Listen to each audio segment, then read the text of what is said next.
विद्यार्थी ये जो क्वेश्चन है काफी मोस्ट इम्पोर्टेंट क्वेश्चन है, क्योंकि प्रत्येक वर्ष एग्जाम बोर्ड में आता ही आता है सिद्ध करने के लिए दर्पण से आ जाए या लेंस से। तो सबसे पहले विद्यार्थी हमें समझना है ये क्वेश्चन का वैल्यू भी और यू और एफ कहाँ से कितना तक दूरी तक यू का वैल्यू होता है और एफ की वैल्यू होता है। ठीक है, तो बात की जाए अगर विद्यार्थी तो एग्जाम में ये 6 नंबर का आता है। ठीक है, तो सबसे पहले क्वेश्चन को इजी तरीके से हम हल करते हैं विद्यार्थी। तो देखिए यहाँ पर ये इस लाइन को हम लोग प्रधान अक्ष या मुख्य अक्ष बोलेंगे। ठीक है, तो याद रखना है विद्यार्थी कि इस लाइन को हम लोग क्या बोलेंगे, प्रधान अक्ष या मुख्य अक्ष। ठीक है, तो यहाँ पर जो दूरी दिख रहा है वह वस्तु की है, तो वस्तु की दूरी से लेके ये प्रकाशीय केंद्र जो ओ संकेत है। ठीक है, तो यानी बीओ जो है यहाँ से लेके यहाँ तक दूरी यानी बीओ की वैल्यू जो होती है यू होती है। ठीक है, और अवतल लेंस में वस्तु की दूरी और प्रतिबिंब की दूरी और फोकस की दूरी जो होती है ऋणात्मक होती है। ठीक है, ये ध्यान रखना है। तो बीओ जो है किसकी वैल्यू है, यू की है। अब यहाँ देखिए ओ एफ वन की जो दूरी है एफ है, क्या है, एफ है। और यहाँ जो प्रतिबिंब बना है ए डैश बी डैश, तो बी डैश ओ से लेके इसकी दूरी जो है बी डैश ओ से लेके दूरी भी है, जो प्रत्येक जो है वैल्यू ऋणात्मक होती है। ठीक है, इतना कंप्लीट हो गया, दूरी आपको पता हो गई। अब ये ध्यान रखना है विद्यार्थी कि लेंस से अनंत तक के अगर वस्तु रखा जाए तो उसका प्रतिबिंब जो बनता है लेंस और F1 के बीच बनता है। और ये ध्यान रखना है विद्यार्थी F1 या F2 लिखे, अगर यहाँ F2 लिखते हैं तो इधर F1 हो जाएगा। ठीक है, तो याद रखना है कि लेंस और F1 के बीच का प्रतिबिंब बनता है कब, जब लेंस और अनंत पर कहीं वस्तु रखा जाएगा तब। ठीक है, यदि कोई वस्तु अनंत पर हो तो उसका प्रतिबिंब जो बनेगा F1 पर बनेगा। ठीक है, ये किरण आरेख पढ़ चुके होंगे विद्यार्थी। चलिए एक चीज ध्यान रखना है विद्यार्थी कि कभी भी क्वेश्चनों में अगर आकृति नहीं दिया रहे तो उसे हम लोग क्या करते हैं, मानते हैं। तो लिखेंगे माना, क्या लिखेंगे, माना ए बी जो है अब जानते विद्यार्थी वस्तु है। ठीक है, और एक वीडियो में हम पूर्ण रूप से समझा चुके हैं विद्यार्थी, ए बी जो है वस्तु है, किसकी वस्तु है, अवतल लेंस की, अवतल लेंस। और अवतल लेंस की है जो अवतल लेंस के मुख्य अक्ष पर रखी हुई है। ठीक है विद्यार्थी, रखी हुई है, जिसका प्रतिबिंब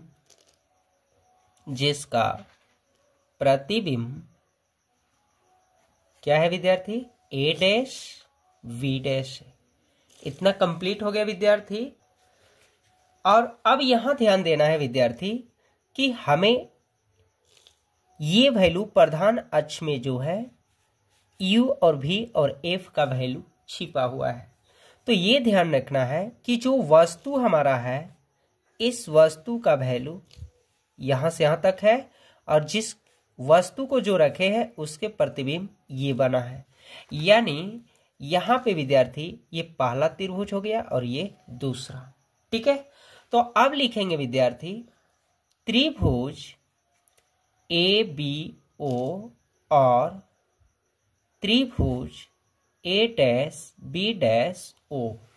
तो हम जानते हैं विद्यार्थी कि कोई भी त्रिभुज यदि आपस में समरूप हो जाए तो उस भुजाओं के अनुपात समानुपाती हो जाता है। यानी भुजाओं का अनुपात जो होता है वो बराबर हो जाता है। कब होता है, जब समरूप हो तब। तो सबसे पहले ये आकृति का समरूप करना होगा विद्यार्थी। ठीक है, तो यहाँ देखिए एंगल जो है ये बी समकोण है, यहाँ बी डैश जो है ये भी एक समकोण है। तो लिखेंगे विद्यार्थी कोण बी बराबर कोण बी डैश। ठीक है, क्यों बराबर है, तो समकोण के वजह से, समकोण से। ठीक है, अब नेक्स्ट देखा जाए विद्यार्थी तो एक बड़ा त्रिभुज का वैल्यू ओ भी है एक छोटा भी त्रिभुज का वैल्यू ओ, यानी कोण ओ बराबर कोण ओ है। क्यों? कभी भी एक ही आकृति वैल्यू में दो दिखाई दें तो उसे क्या बोलेंगे? उभयनिष्ठ। ठीक है, तो ये उभयनिष्ठ है, ये समूह कोण नहीं है, ये ध्यान रखना, क्योंकि ये त्रिभुज का वैल्यू ओ हो गया, ये भी बड़े त्रिभुज का वैल्यू ओ, दोनों बराबर हो गए, उभयनिष्ठ। अब लिखेंगे विद्यार्थी त्रिभुज ए बी ओ समरूप त्रिभुज ए डैश बी डैश ओ। जब दो कोण बराबर हो जाता है तो नेक्स्ट उसके तीसरा कोण भी आपस में बराबर हो जाते हैं, तो समरूप हो गया विद्यार्थी। देखिए लंब वैल्यू है बी बी डैश, तो लंब का वैल्यू ए बी, इसका लंब वैल्यू ए डैश बी डैश।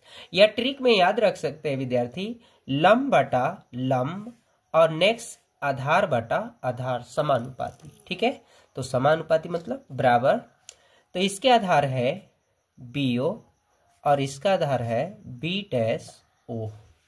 यहाँ क्लियर हो गया विद्यार्थी। तो यहाँ ट्रिक में हमने क्या बोला, लंब बटा में लंब, ये भी ट्रिक कर सकते हैं, बराबर आधार बटा में आधार। ठीक है, ये कंप्लीट हो गया।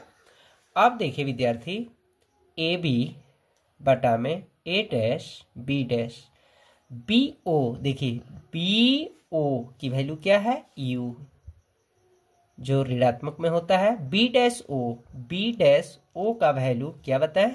भी होता है माइनस भी। यहां तक क्लियर हो गया विद्यार्थी। चलिए ये समीकरण पहला हो गया। अब देखिए इसमें दो और त्रिभुज दिख रहा है, एक इधर से दिखे ये बड़ा त्रिभुज और इसी बड़ा त्रिभुज का पार्ट एक छोटा त्रिभुज है, यानी त्रिभुज नंबर 3 और त्रिभुज नंबर 4। ठीक है, तो यहां पर लिखेंगे विद्यार्थी त्रिभुज ओ एम F1। ठीक है, और इसका भी समरूप करना है त्रिभुज ए डैश बी डैश F1। यहां तक क्लियर हो गया। तो इसके देखिए एंगल समकोण है, ये भी इनके एंगल समकोण है, तो कोण O बराबर यहाँ समकोण हो गया इस त्रिभुज के लिए, और कोण B डैश क्या है? समकोण है, समकोण से बराबर हो गए। नेक्स्ट देखिए ये बड़ा त्रिभुज का वैल्यू F1 और छोटा भी त्रिभुज का वैल्यू F1, यानी F1 कोण F1 बराबर लिखेंगे विद्यार्थी कोण F1, क्यों बराबर है? उभयनिष्ठ के वजह से, ये उभयनिष्ठ बोलते। ठीक है, तो जब विद्यार्थी दो कोण बराबर हो जाता है तो उसके तीसरा कोण स्वयं बराबर हो जाता है, तो लिखेंगे ओ एम F1 समरूप त्रिभुज ए डैश बी डैश F1। ये क्या हो गया? समरूप हो गया। तो समरूप हो गया तो इसके भुजाओं का अनुपात समानुपाती हो जाएगी। तो देखिए क्या याद, ये भी ट्रिक में याद रखिए, लंब बटा लंब, यानी लिखेंगे ओ एम बटा में ए डैश बी डैश बराबर समानुपाती मतलब बराबर आधार, आधार की वैल्यू लिखेंगे ओ F1 बटा में बी डैश F1। ठीक है, यहां तक क्लियर हो गया विद्यार्थी। अब देखिए, तो अब यहां पे हम बना लेते हैं विद्यार्थी। तो देखिए ओ एम, ये जो ओ एम की दूरी जो है ए बी के क्या है? बराबर है, अर्थात ओ एम के जगह ए बी लिख सकेंगे। ठीक है, क्योंकि ये आपस में क्या है? बराबर है। ए डैश बी डैश बराबर ओ F1। तो देखिए ओ F1 की दूरी जो है F है, माइनस F बटा में बी डैश F1। देखिए बी डैश F1 की वैल्यू कुछ नहीं मान होता है, क्योंकि यहां से यहां तक की U की वैल्यू और यहां से यहां तक की वैल्यू F और यहां से यहां तक की वैल्यू भी होता है, अर्थात इसकी वैल्यू कुछ नहीं है। तो अब इसका वैल्यू ज्ञात करने के लिए विद्यार्थी कैसे करेंगे? थोड़ा सा यहां देखिए, समझ लीजिए। F1 है बी डैश और यहां वैल्यू O, जो इसका मान ज्ञात करना है।